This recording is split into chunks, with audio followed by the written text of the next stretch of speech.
Good morning, sir. My name is Fachrul Rozie and my student's number is 186111033. In this video, I'm going to answer the question of number 9, which is how does universal grammar provides explanation for second language acquisition? Well, universal grammar is defined as an innate biologically endowed of language faculty available to all human beings, and some of these theories have shown that universal grammar is the main factor involved when acquiring a second language. Universal grammar theory has been used to explain how language was acquired in both first language and second language.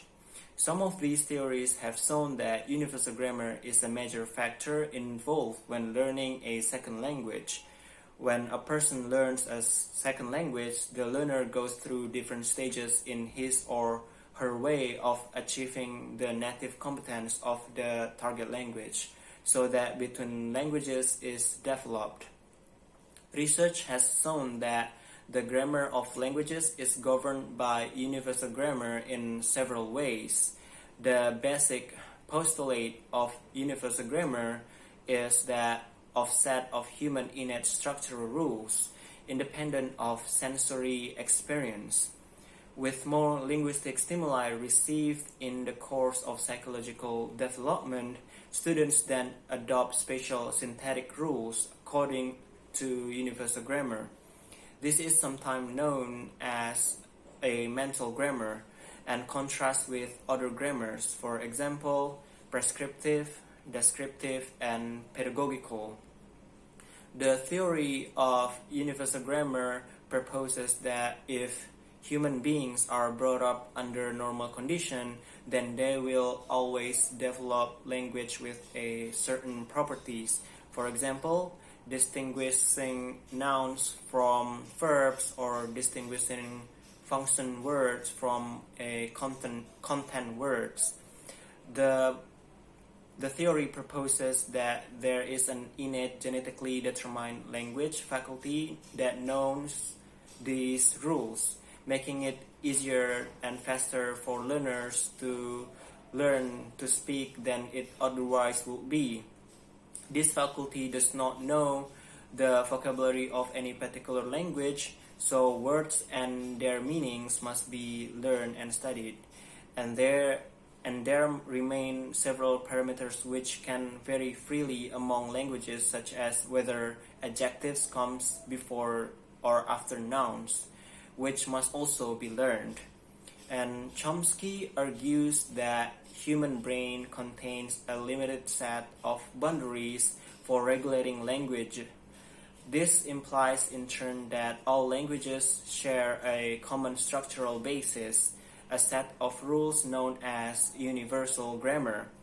And universal grammar offers an explanation of the existence of a poverty stimulus by making certain restriction into universal characteristics of human languages.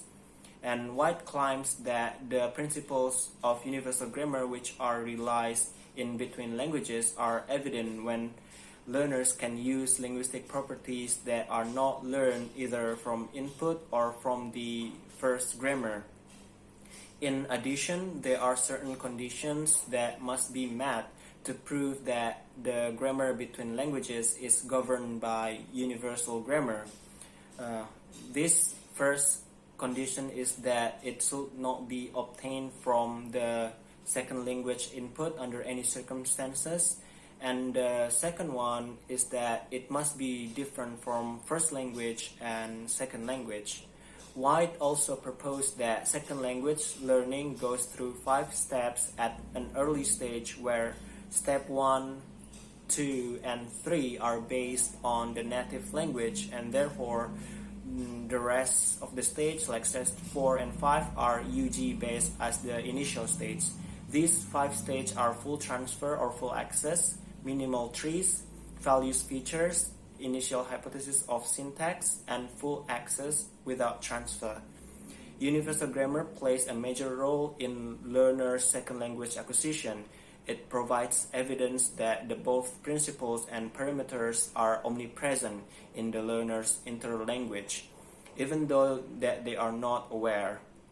So with that, I'm going to wrap up my answer for this question. Thank you for your kind attention and for listening to my answer, and have a nice day.